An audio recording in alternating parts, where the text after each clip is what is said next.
استاذ محمد ابو ليلى، بنرحب بك النهارده على شبكه عالم مصر. اهلا بيك اهلا بيك. مدير السيرك القومي السابق. مدير عام السيرك القومي السابق على المعاش. شعور حضرتك ايه النهارده وانت بتتكرم من المركز الثقافي الروسي عن نشاطك السابق؟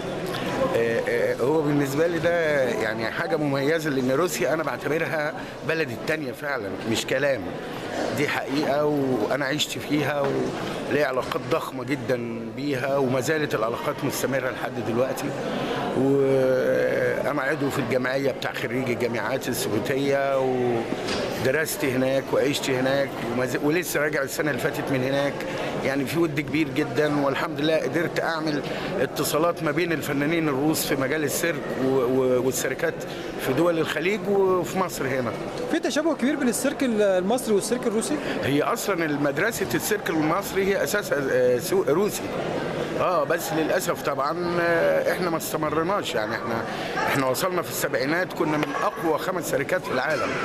اللي درب لنا السيرك بتاعنا واخرج لنا الفقرات مخرجين مشهورين روس، منهم فنان شعب اللي هو نارودنا ارتيست سير نيكولاي ارنست باومان، ده فنان شعب وليه محطه مترو باسمه هناك، هو اللي جه انشا السيرك المصري هنا في الستينات. اعتقد دي الدوله الوحيده اللي اتعمل عليها افلام في السيرك.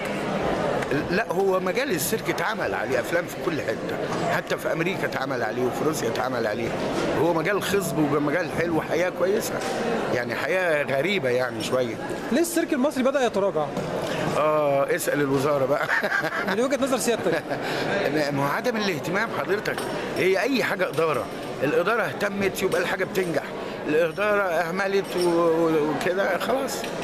دي مشكله كبيره عندنا. ممكن محمد ابو ليلى يعمل حمله شعبيه لاعاده السيرك المصري الى وضعه تاني؟ اتمنى، يا ريت الاقي حد معايا ونعمل الحمله دي، لان احنا اصلا ده فن شعبي بنقدمه للناس الغلابه والناس المثقفه والكبير والصغير، وبعدين ده فن بدون لغه. يعني اي دوله في العالم احنا ما بنتكلمش، احنا بنعرض عروضنا في اي مكان في العالم بيتفهم. الناس معتقده ان السيرك القومي مجرد شويه شو حيوانات. لا طبعا، دي مش حقيقه، لان اي سيرك حتى مش المصري بس، اي سيرك هو مجموعه مختلفه من المجالات، مجالات العاب الهواء، مجالات التوازن، مجالات الالعاب السحريه، الاكروبات، الحيوانات هي جزء من برنامج السيرك. يعني هتلاقي برنامج السيرك اصلا في مجالات كتير مختلفه. ايه الكلمه اللي توجهها لوزير الثقافه بخصوص السيرك القومي؟ والله اتمنى ان هم يبصوا للسيرك، خاصه ان السيرك ده فن جميل جدا. اللي انشا فن السيرك في العالم كله هم الفراعنه، وده موجود في معابد بني حسن وتل العمارنه في المنيا. الرسومات موجوده ما زالت لحد دلوقتي تثبت ان فن السيرك نشا عند الفراعنه. فعيب قوي ان الدول الثانيه تتقدم علينا واحنا بنرجع لورا.